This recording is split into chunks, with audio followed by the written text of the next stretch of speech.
there I was sitting at the top, and had it all. I mean, I checked all the boxes, but was feeling completely restless and uncertain, if I should keep going in this trajectory or if I should pivot and do something else, which was a very scary feeling to wake up to and to wrestle through.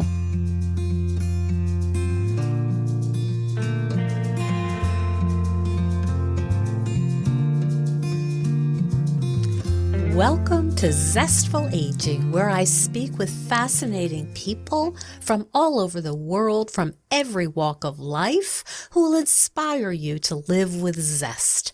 I'm your host, Nicole Christina, and my mission is to bring you optimism about aging and help you make full use of the new opportunities that only come at this stage of life.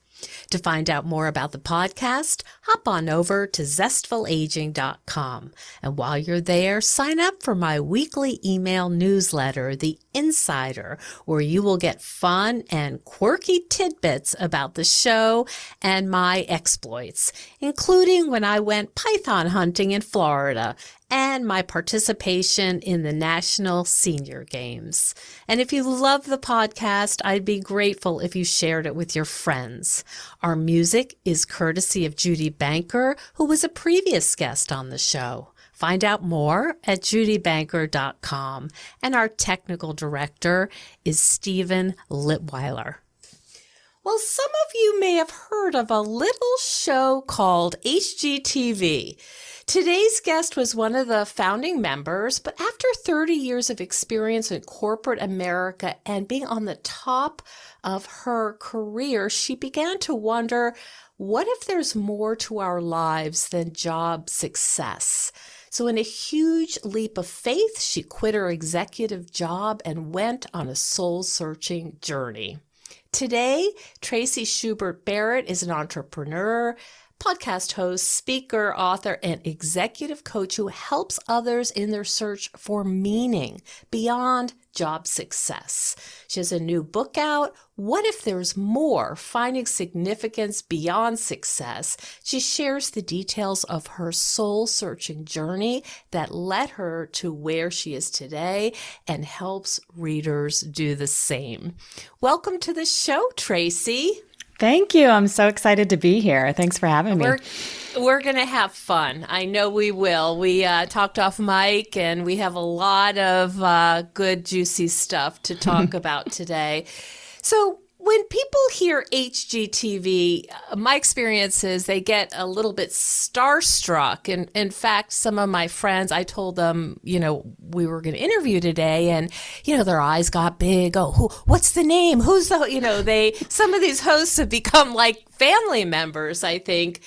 And I'm wondering, what was your experience in the early days of building HGTV? Yeah, it's funny because I get the same reaction and people are super curious. And one thing that, people say to me often is, oh gosh, I bet it was so fun to start the company.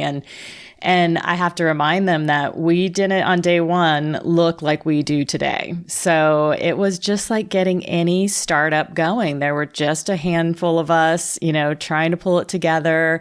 And there wasn't a lot of home and garden television out there programming to find, so it had to be created. And this was back in 1994, so this is pre-internet.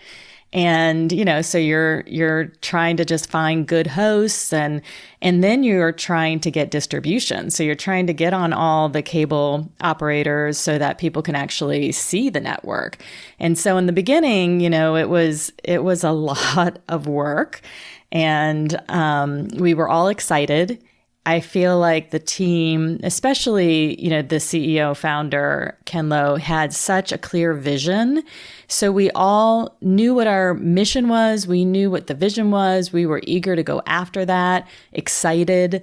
And it took off and became something, I think, beyond any of our wildest expectations. And, an exciting ride. I learned a ton about starting a company, about staying on mission. I learned about core values. I learned about how to build a great team. that can be committed to a mission. And, had a ton of fun along the way because HGTV, as it grew, we had, the HGTV Dream Home and some great talent that we interacted with. And I was able to throw some big parties and negotiate some big deals. And, so it was an exciting, it was an exciting time. I'm still very connected. The company has had a few evolutions and buyers. And so now much bigger part of Warner Brothers, like a conglomerate now. But, so it's no longer that teeny tiny, small independent company, but, watching it go from just an idea to $1 billion media company was, something I'll cherish forever. It sounds like what you're saying is there's some really fun parts, and the parts that, the viewers imagine that you're, looking at the dream homes, you're drinking the great wine, you're doing the garden, all this stuff. But there was still a part of it that was just doing the background work, the technical work that isn't as much fun. Right. Well, it's corporate America, so it's high stress, and it's also the media industry. And the media industry is no joke. I mean, it's intense, and you're dealing with television, which is, when you're on air, you're on air. There's no going back. And so negotiating, very big deals. And there was a lot of stress. I was traveling a ton, and the pressure was great. And I was, probably wrestling with my own success-driven overachiever, imprints on me since childhood. And so I had a tendency to kind of burn the candle at both ends. The word perfectionism comes to mind. Yes. Yeah, you're one. I see. Yeah, you're one of those. I see. I see. So, the stress. Tell me a little bit about what it's like. And so obviously you're on a tight schedule. You can't say, well, we're not ready yet for our slot. What was the nature of the stress? I think in my role, I was overseeing a lot of people. So you're dealing with the stress of just staff issues. We're a group of humans, that are flawed. And I had a great, amazing team, but we were spending a ton of time together and having to navigate dynamics. And I try to manage each person, meet them where they are. So it wasn't a one, swoop way of managing. And I enjoyed that part a lot. And the stress was really, we had big budgets. We're negotiating big deals. When you're negotiating millions of dollars, there's just a lot of pressure around that. And, it's not brain surgery or anything like that. Nobody was going to die. But, there's a lot of strong, feelings around things and people you're negotiating with. Some are lovely and some aren't. And then also just the pressure of the schedule. So when you're an executive in a company, at least in my case, I was flying to New York a lot. We also had a headquarters in Knoxville and flying down there, and then events and dinners. And, there was a lot of pressure. And when you're, a working mom and you have children and, that all adds up. And it, you can get to a point where you feel like nobody's really getting the best of you. And that sort of spread too thin. Spread too thin. Yeah. And I came up through an age where I was constantly being told women can have it all. And there I was sitting at the top, and had it all. I mean, I checked all the boxes, but was feeling completely restless and uncertain, if I should keep going in this trajectory or if I should pivot and do something else, which was a very scary feeling to wake up to and to wrestle through. Hello, all you Zestful listeners. I can't wait to tell you what I've been working on in between interviewing powerhouse guests. I'm putting the final touches on my new web course about how to age with courage and vitality based on science and my 30-year experience as a psychotherapist. The course is full of super practical and doable activities, and it will help you be more optimistic about aging, just like my dogs who are wrestling right now. I cover all the hot topics such as exercise, mindset, eating, relationships, and leaving a legacy. And there are bonus interviews with the lead nutritionist at Syracuse University and an over 55 tennis player with an immune disorder who played in the national championships in Florida. But I have one problem. I'm struggling with a name. So here are a couple I've been playing with. Zestful Aging, creating a healthy mind and healthy body. Or Zestful Aging, creating the rest of your life. So I really need your help, listeners. If you come up with the name of the course that I choose, I will give you a shout out on the podcast, as well as list you in the credits for the course. And you'll get a t-shirt with my brand new logo that's just hot off the press. So send all your great ideas for my course to me at zestfulaging@gmail.com, and I can't wait to see them. Thanks so much. I imagine having the thoughts of, I don't know if this is working for me anymore, must have been so odd, because just as you say, you had reached the pinnacle of success. Everyone is looking at you as a model.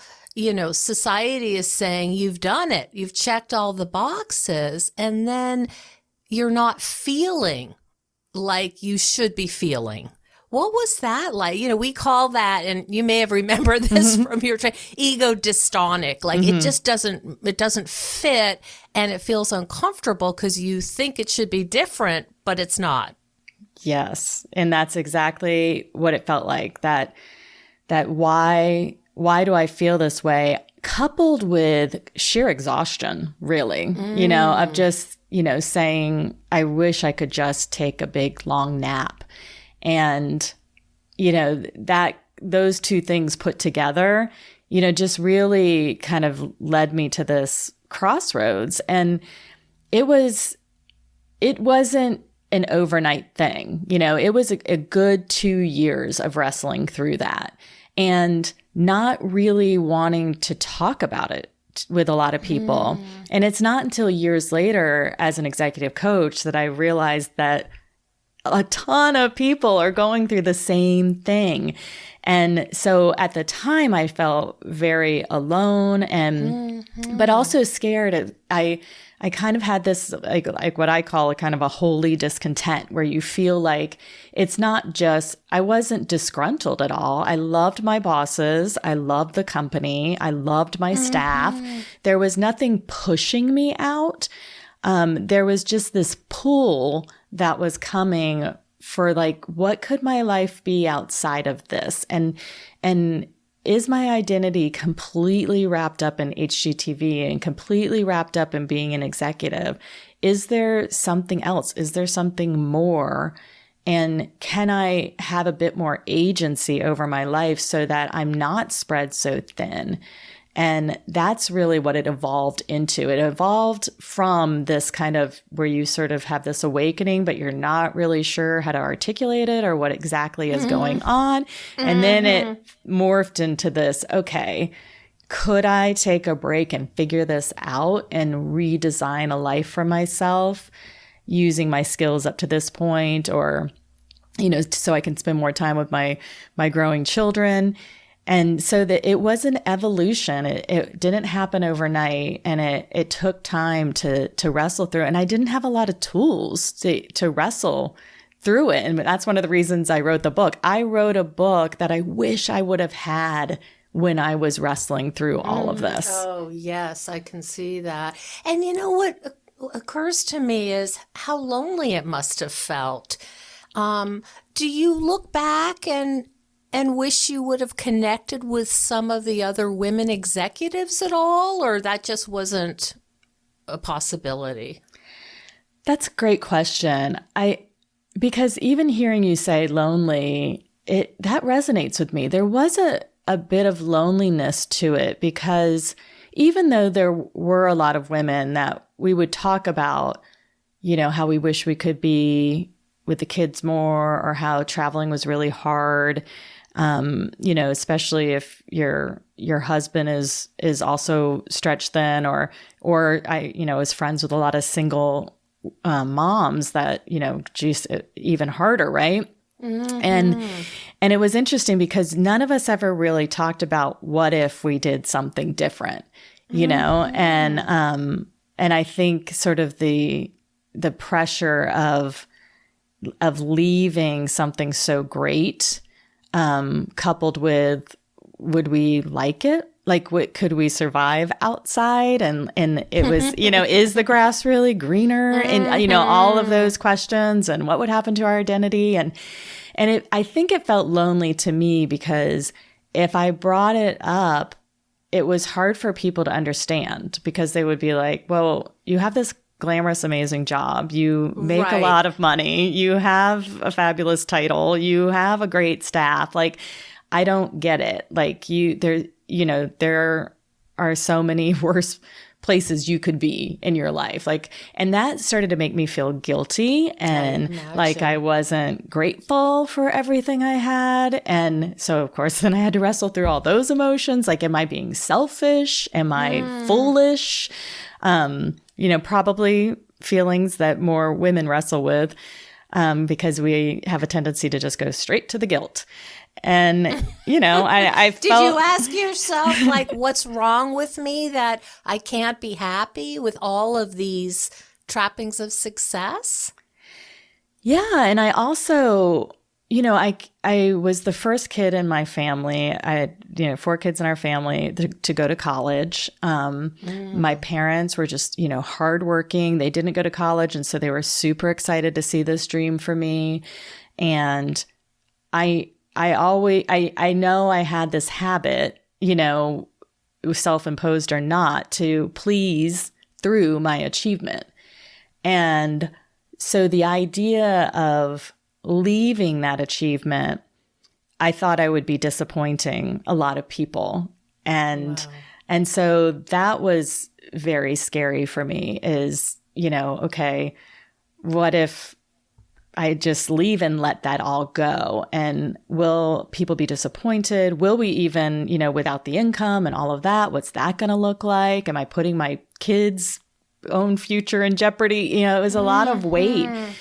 But yet there was something inside me that felt like, you know what, you'll land on your feet. You'll figure it out.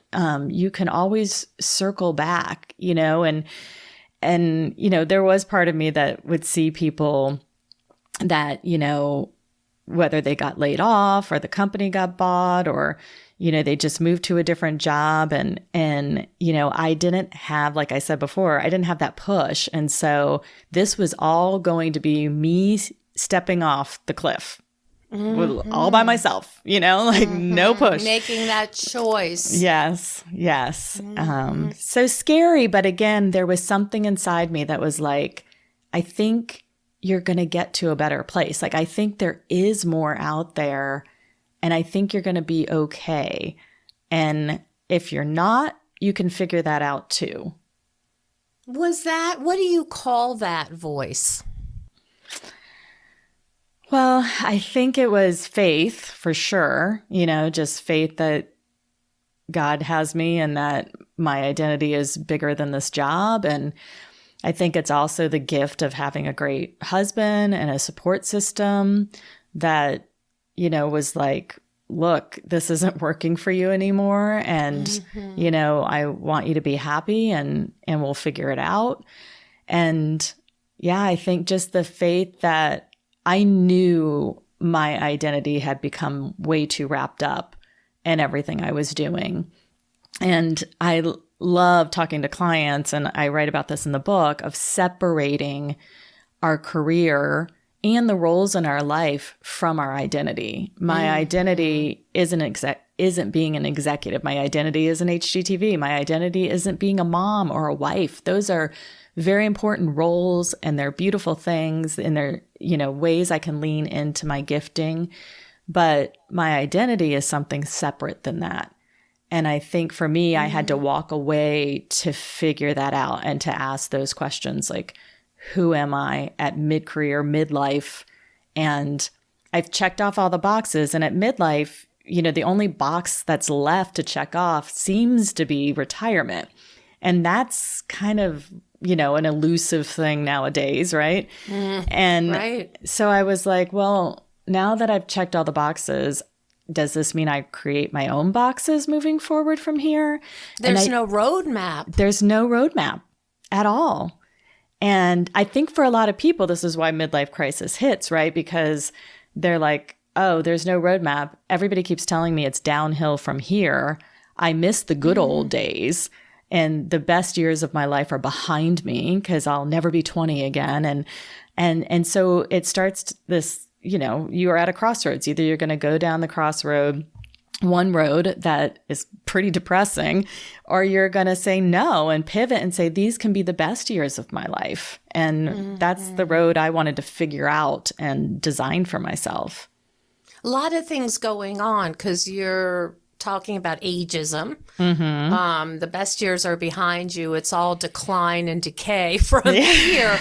But also you talk about this really interesting social part, which is, we're living longer. And many of us now are in our second, third, fourth, fifth careers. And that is all new. And nobody tells us about that, how to navigate that. Right. And it takes really pausing and looking around and saying, okay, if we have the ability to live longer, which we do, the researchers are coming out saying that the baby that's going to live to 200 years old has already been born. And what does that mean for us and, for the generations behind us?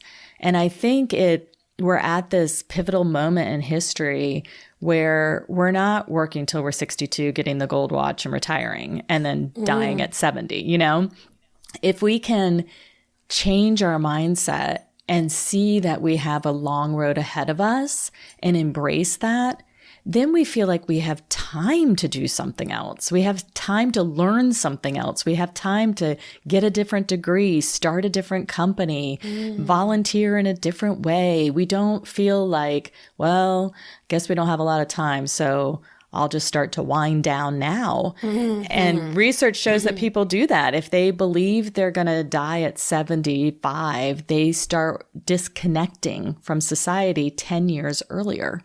Wow. So at the 65, anticipation. Yeah. And then whether it's conscious or subconscious, you start to think, well, why make new friends, or, why start a new company, or, what's the point? What's the point here? I'm at the end. Right. Wow. These are such interesting concepts. Hi, everyone. You may have noticed that Zestful Aging Podcast does not run a lot of ads. That's because I'm just not willing to endorse products that I don't have total confidence in and that I don't use myself. So it really means something when I tell you that after I interviewed Dr. Bill Rawls on cellular health, read his books, and learned about his high standards for quality control, I was sold. I placed an order for Vital Plant supplements immediately. I encourage you to check out both of my interviews with Dr. Bill Rawls and hop on over to vitalplan.com. If you enter Zestful15, they will give you a 15% off of your first order. I'm really excited for you to try these products. I think you'll be very impressed. Now, back to the show. One of the things you talked about was really interesting to me is the beauty of the blank page. Can you reflect on that? Yeah, I pulled a reference from seeing actually Bruce Springsteen on Broadway. We went to see him in New York City, and it was a one-man show, and he talked about the stories behind his songs, and he talked a lot about his childhood, and he made this reference of life, before you being a blank page. And when you're young and you're in your 20s, you look and you think, here's the blank page. I'm going to write on that. I'm going to write my story on that. And he kind of took it to a place where he's 72 and he was saying, I kind of lament that I don't have that blank page anymore. Mm-hmm. And that struck me because I was like, well, can't we say we do? And so I kind of flipped it and said, you know what? I want to say at 52, where I stand now, that I do have plenty of blank pages ahead of me. Mm-hmm. And what are these next chapters going to be? And they can be just as fruitful, even brighter, more exciting, because I know myself more. I, have gained wisdom. I, feel like I have something to give. I have a certain sense of confidence I definitely did not have in my 20s. And so can we rest in that, embrace that, and really, push away and push against, society saying our days are done or put us out to pasture or anything like that. It's like we have so much to give if we can figure out what that is. I love your tagline, discovering your sweet spot. What's your sweet spot? How are you going to give that back to the world as we sort of build our legacy, leaving future before us? That's, it just almost gives me chills, to think about, hey, there are still pages left. Yes. What will you do with them? But, I think it's worth noting that it's also scary to have a blank page. And, my clients will say, what now? I don't even know where to start.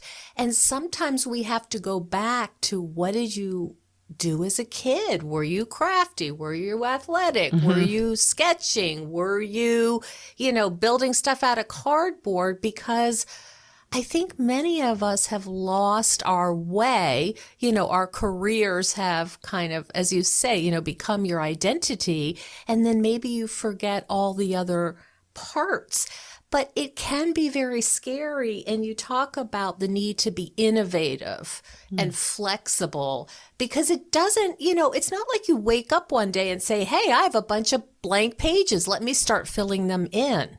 Yeah. Yeah. And I think you're right about the big question mark that kind of is hanging over our heads after we sort of wake up from the pursuit of success is okay, well, who am I? I think I lost myself in this a little bit. And what is it that I really love? And what is my unique gifting?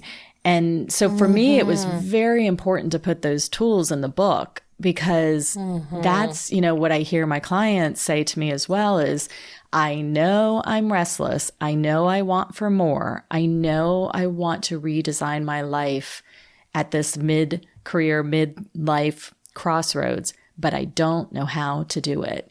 And it's don't even know how to start. Don't even know how to start. And it's super frustrating for people because we get all these messages. Be your best self, live your best life. And people are like, okay, but they don't know how, They're like, what does that mean? What does that mean, And so I'm trying to meet people in that pain point. I'm trying to meet people where that, question lies. Like, okay, I buy into it. I want my best life. I want to be the best version of myself. Tell me how to get that. Tell me how to do that, how to figure that out.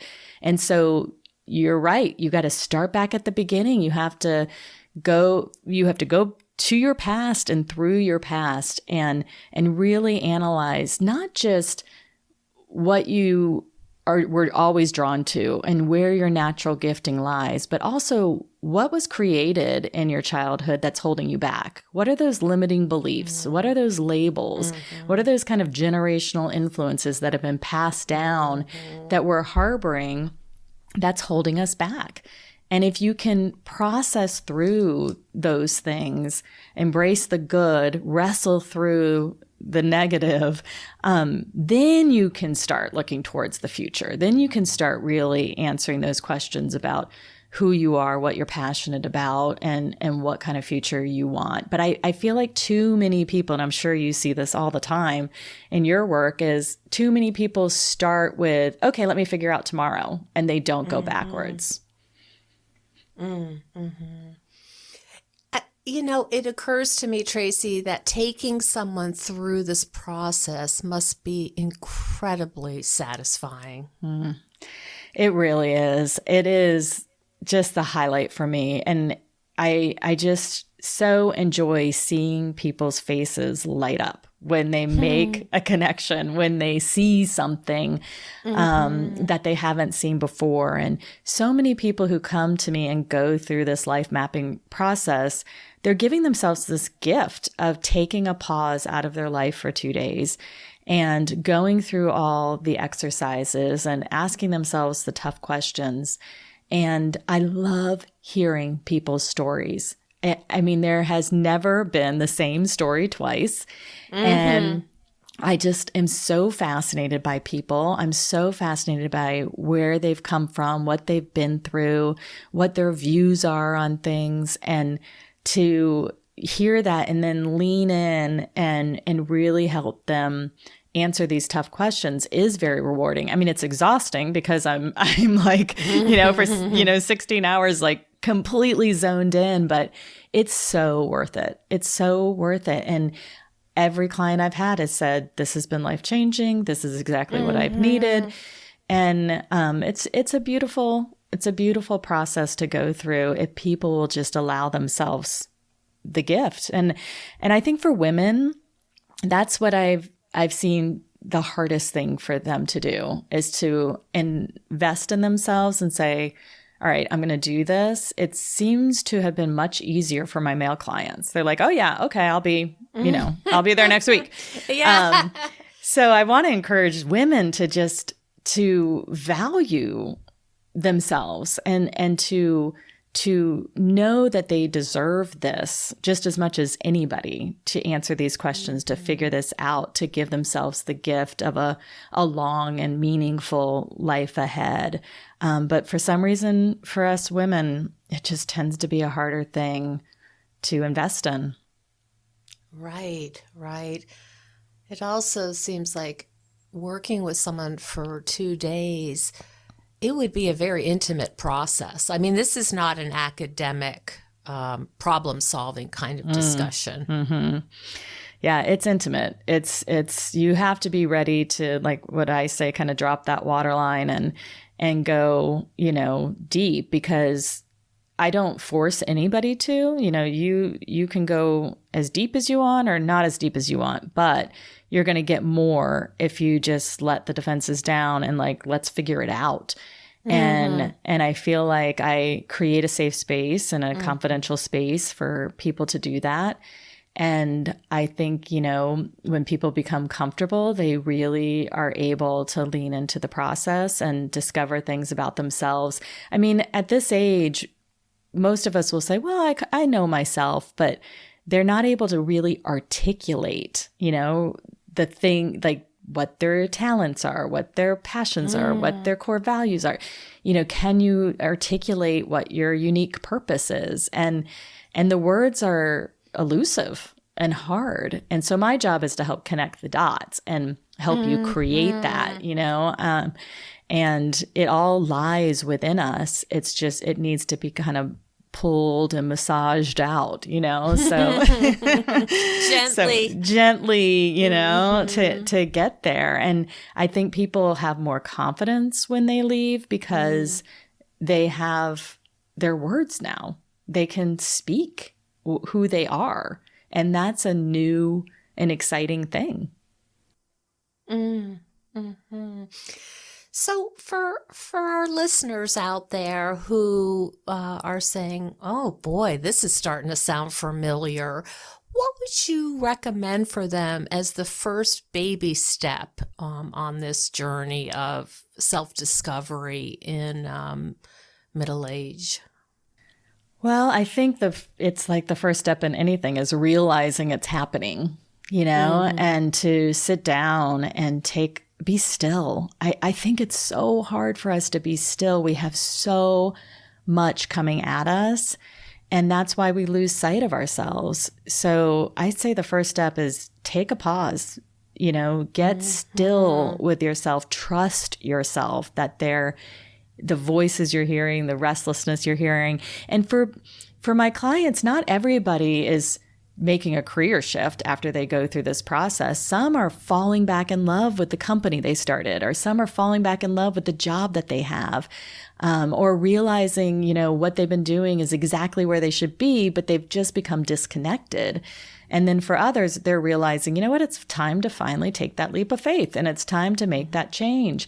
And so the reactions are all different, but they're all powerful if you meet it where it is. And, I think, for anybody who wants more questions on a more elaborate process with me, they can go to my website.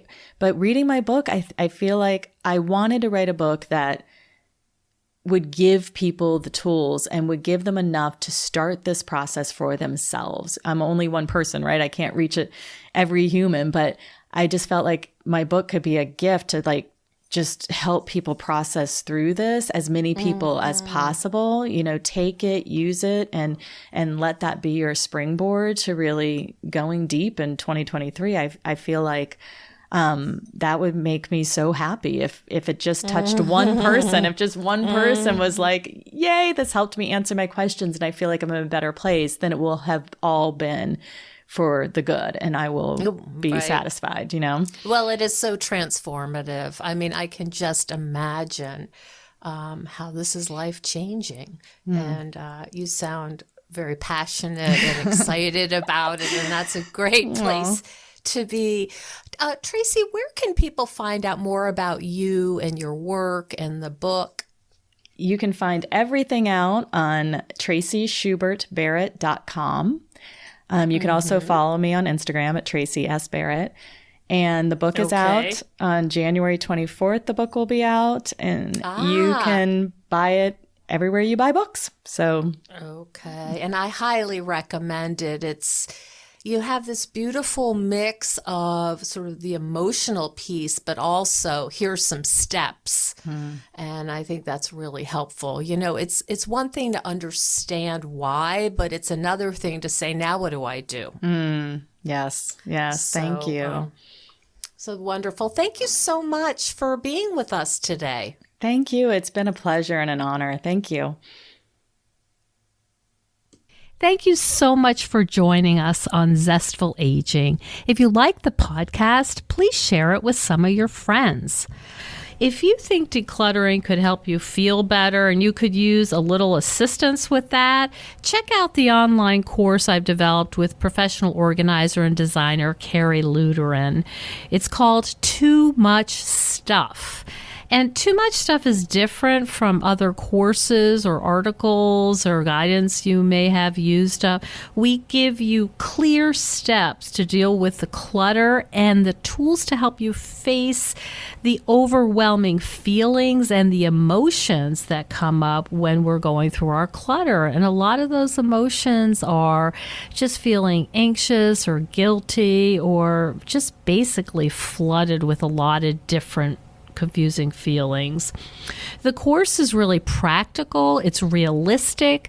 The lessons are short and punchy, and they're really manageable. We're not trying to set you up for some long exploratory, super in-depth, burdensome experience. We want something really helpful for you right now. We all need help with our anxiety. So being surrounded by more calm and less chaos can really help. So now's a good time to clear out the clutter so we can focus on what's really important in our lives. So find out more at zestfulaging.com. You'll see more about this under the web courses tab. If you have any questions, just shoot me an email at zestfulaging@gmail.com. Thanks so much. And stay tuned next week for another interview with a fascinating and inspiring guest.